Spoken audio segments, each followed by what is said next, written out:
Welcome, my friend, to Next Level Change Success. I'm Therese, a change strategist and practitioner with over 20 years of experience designing and delivering impactful change programs across various industries.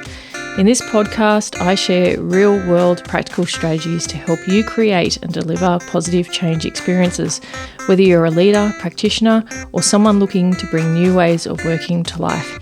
In today's fast-paced world, change is constant.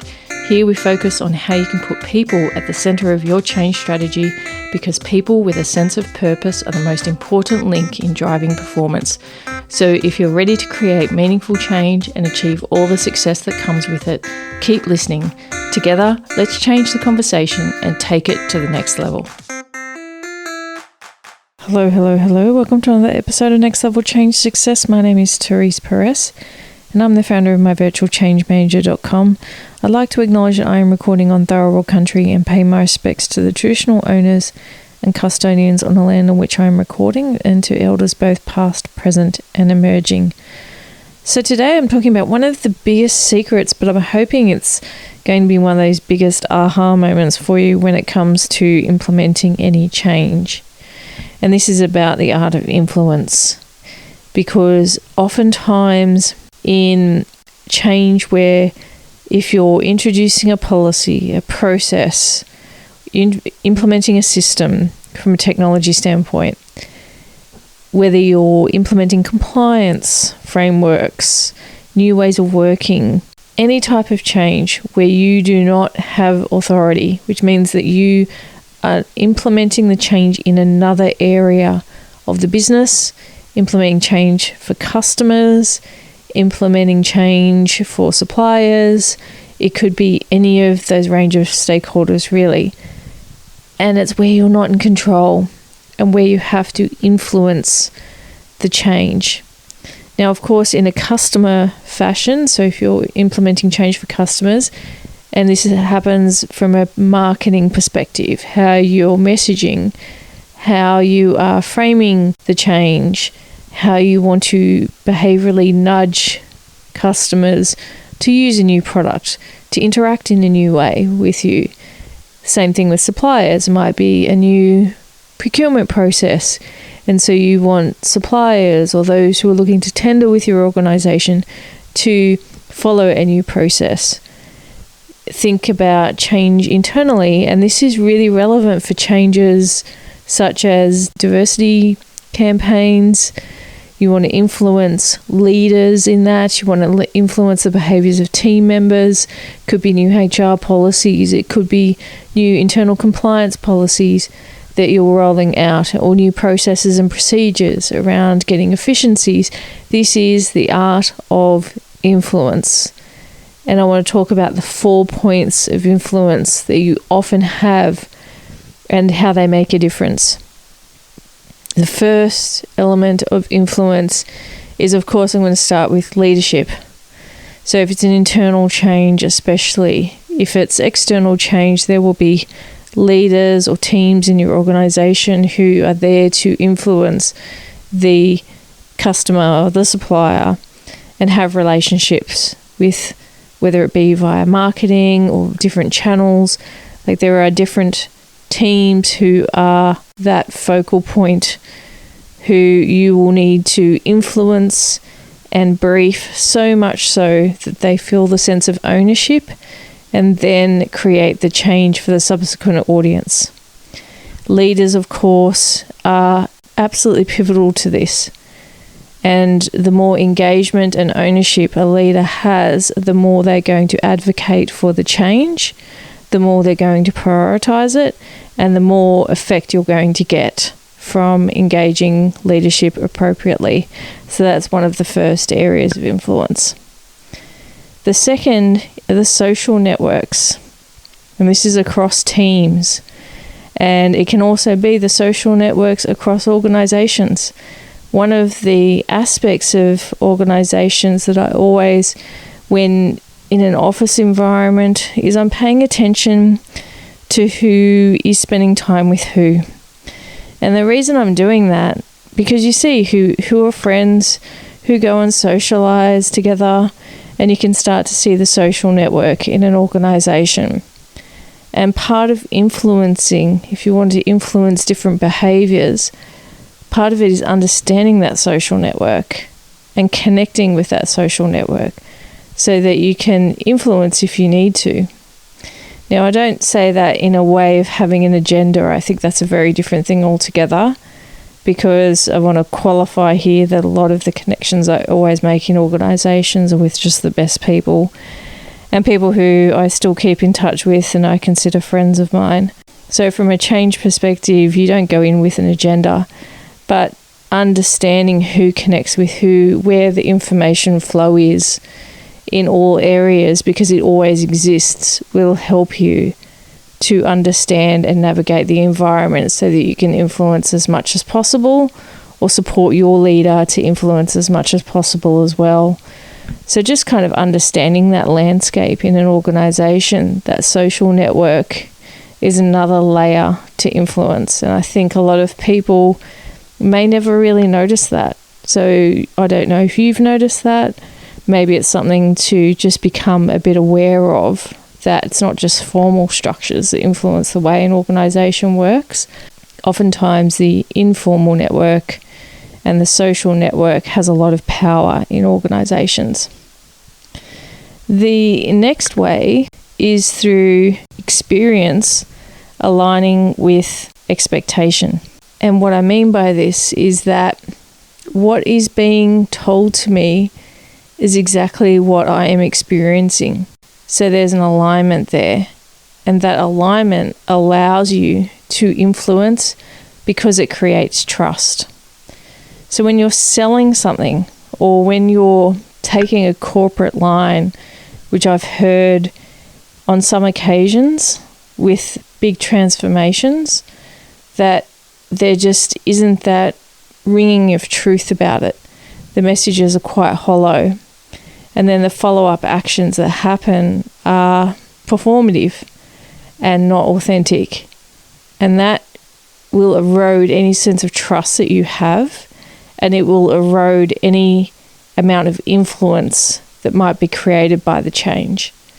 So therefore, you really want to make sure that your expectation, how you're communicating, and the expectations you set align with the reality. Or if you find that throughout the change, the goalposts have changed, that you explicitly call that out. Because, as I said, you will have your level of influence really wane because that alignment isn't there. I feel like a little bit it's like swimming upstream, trying to swim upstream, and it doesn't really help if you're not aligned. You're kind of clinging on to the rock, you're not even swimming anymore, and just the tug of the current and the natural flow, it just is trying to sweep you away, and you're getting exhausted by clinging to that rock. So you really want to make sure that the experience and the expectation line up. That will help with your ability to influence, because you've created trust. And this last point of influence is so important. It's about every single experience that's created through your communication, through workshops, through a meeting that you might have with stakeholders, how things are framed, your expectation setting, of course, but how often you're engaging through the change.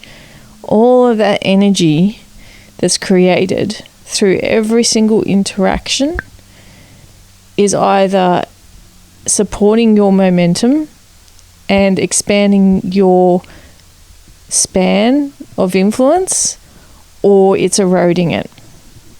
And you can oftentimes, the concept of creating the tipping point, but also creating a broad span of influence, is by those relationships, the expectation setting and the expectation and the experience matching, which builds trust, and then being able to call on and create more interactions, get more momentum with the right groups who have that influence, that broader influence, whether it be through the social network, but also through the formal network.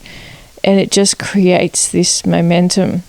It's kind of like the wave machine if you've ever been to a wave pool, and for a while the water is very calm, and then of course the machine starts creating the waves, and that creates the momentum, and it creates the excitement, and the intensity of that can really ramp up. It's like you're sending out the waves through all of the levels of influence, and through those 4 points of influence, then you can create span, you can create the wave of change associated with your change, where you're the one creating the waves. You're the one being able to just create the waves through movement and motion and through communication, and the networks will then deliver the rest. And so that's one of the key things about the art of influence without authority. People will do things because they trust you. They do things because you've built the relationships, because you've delivered on the promises, and because people like action. People like movement. So they do like that if people have said things before and not have delivered certain interventions or haven't delivered certain activities from a change perspective, simple briefings, simple communication, and then continue to do that consistently, it just helps, and it creates a credibility with your change. Being able to talk with and inform people about the change, give them activities that they can do to support the change, answer questions that the informal network might have, so that myths can be busted, a bit of myth busting that needs to happen.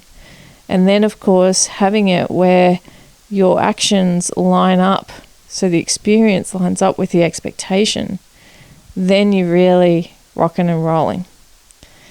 But ultimate change and embedding change in organisations means that you need all of these areas of influence to be humming for you.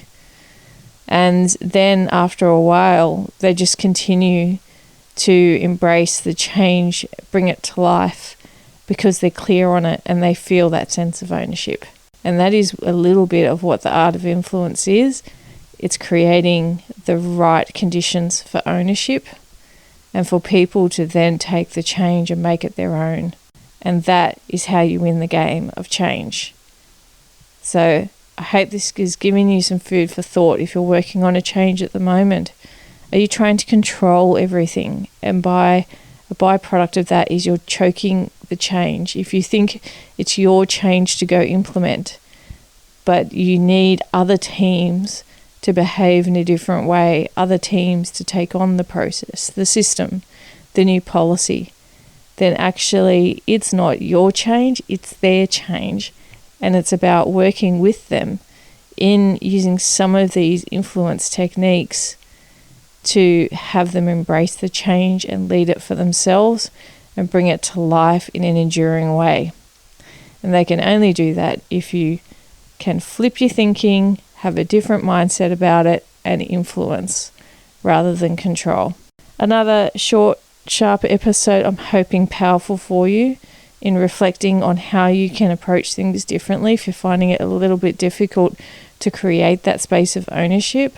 Hopefully you've got a few tips and tricks from this episode of ways in which you can do that. Think about is your experience lining up with the expectation? If not, change the communication. Start to settle that in and align it so that you can get better momentum. Are you aware of the social networks? Are you aware of where messages are getting distorted through the change, or where there might be myths that you have to go and dispel? Consider leadership in general, or the areas of power, and whether they have been given enough information and time to absorb that information. Are they comfortable? Do they know their role when it comes to this change? What you need from them and how you can help them achieve their goals through your change. And then think about every single interaction and whether it's building confidence. Is it building a sense of ownership? Are the conversations collaborative? Or did you just go in and brief someone versus talk with them about the change, ask them, how it is that they would implement it. What are their concerns with it? Are you having really that collaborative discussion? Or did you just tell them that this is what's happening? So I know which one works, and I'm sure you do too. So think about that as well. And then if this is something that you want to explore more, it is really fundamental to change, and it is something that we cover in our programs, and we've got some training coming up. So come to myvirtualchangemanager.com, sign up for some priority lists, let me know, sign up for the newsletter. It's how we keep in touch with our community and let people know when we're going to be kicking off our next courses. I hope you have a wonderful day, and just remember that change matters, because your people, your purpose, your passion, it all matters.